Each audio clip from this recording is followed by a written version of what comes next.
ಹತ್ತದ್ಬಿಟ್ಟು ಯಾಕಾದ್ರೂ ಹತ್ಬಿಟ್ಟು ಅನ್ಸ್ಬಿಡ್ತು, ಗ್ರಿಪ್ಪೇ ಸಿಗ್ತಾ ಇಲ್ಲ ಒಂದ್ ಕಡೆನೂ ಯಪ್ಪ.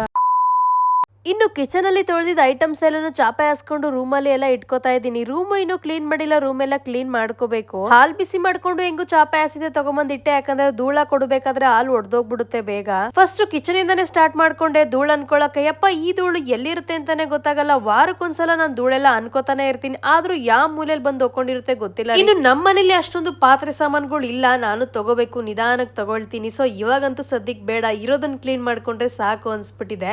ವಾರ್ಡ್ರೂಫ್ ಮೇಲ್ಗಡೆ ಮಾತ್ರ ಒಂದೆರಡು ಕುಕ್ಕರ್ಗಳು, ದೋಸೆ ಹಂಚ್ಗಳು ಇಟ್ಕೊಂಡಿದೀನಿ.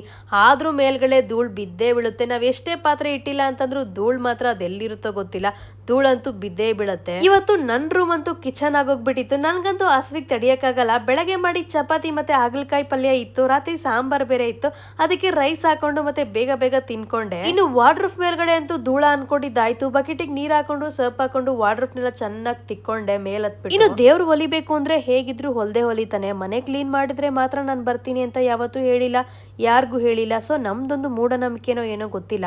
ಹಬ್ಬಗಳು ಬಂತು ಅಂದ್ರೆ ನಾವಂತೂ ಎಲ್ಲಾನು ಒಂದು ಕಡೆಯಿಂದ ತೆಗೆದ್ಬಿಟ್ಟು ಕ್ಲೀನ್ ಮಾಡೇ ಮಾಡ್ತೀವಿ. ಅದು ಹಿಂದಿನ ಕಾಲದಿಂದನೂ ನಡ್ಕೊಂಡು ಬಂದಿದೆ. ನಮ್ಮ ಅಜ್ಜಿದಿರೆಲ್ಲನೂ ಮಾಡಿದ್ದಾರೆ. ಸೊ ನಮ್ಮ ಅಜ್ಜಿದಿರಿಗೆ ನಾನು ಹೆಲ್ಪ್ ಮಾಡ್ತಿದ್ದೆ, ಇವಾಗ ನನಗೆ ಹೆಲ್ಪ್ ಮಾಡ್ಕೊಡೋರೆ ಯಾರೂ ಇಲ್ಲ.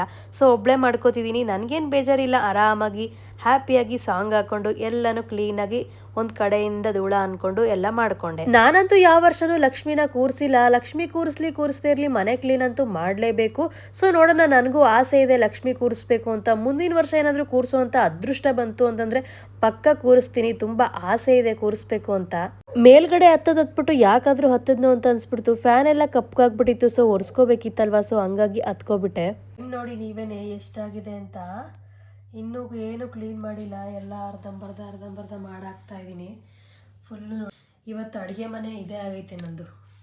ಇಲ್ಲೇ ನಾಷ್ಟ, ಇಲ್ಲೇ ಊಟ, ಇನ್ನೂ ಏನು ಮಾಡಿಲ್ಲ. ನಿದ್ದೆ ಬೇರೆ ಬರ್ತಾ ಐತೆ, 12 ಗಂಟೆ ಆಗ್ತಾ ಬಂತು. ಏನು ನಾನೇನಾದರೂ ಹಿಂಗೆ ಬಿಟ್ಟು ಹೋದೆ ಅಂತಂದರೆ ನಮ್ಮ ಜೂಜು ಪಕ್ಕ ಎಲ್ಲನೂ ಅರ್ಶಿನ, ಟೀ ಪೌಡರು ಒಂದು ಮಾಡಾಕ್ಬಿಡ್ತಾನೆ. ಆದರೂ ಮುಗಿಸ್ಬಿಟ್ಟೆ ಮಲ್ಕೋಬೇಕು ಅಂತ ಅನಿಸ್ತಾ ಇದೆ ನನಗೆ. ಹುಚ್ಚಿಡ್ದಂಗೆ ಆಗ್ತಾ ಐತೆ.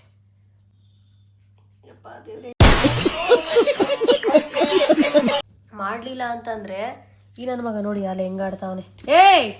ಈ ನನ್ನ ಮಗ ಬಿಡಲ್ಲ ಗೈಸ್, ಏನಾರು ಒಂದು ಮಾಡಾಕ್ಬಿಡ್ತಾನೆ.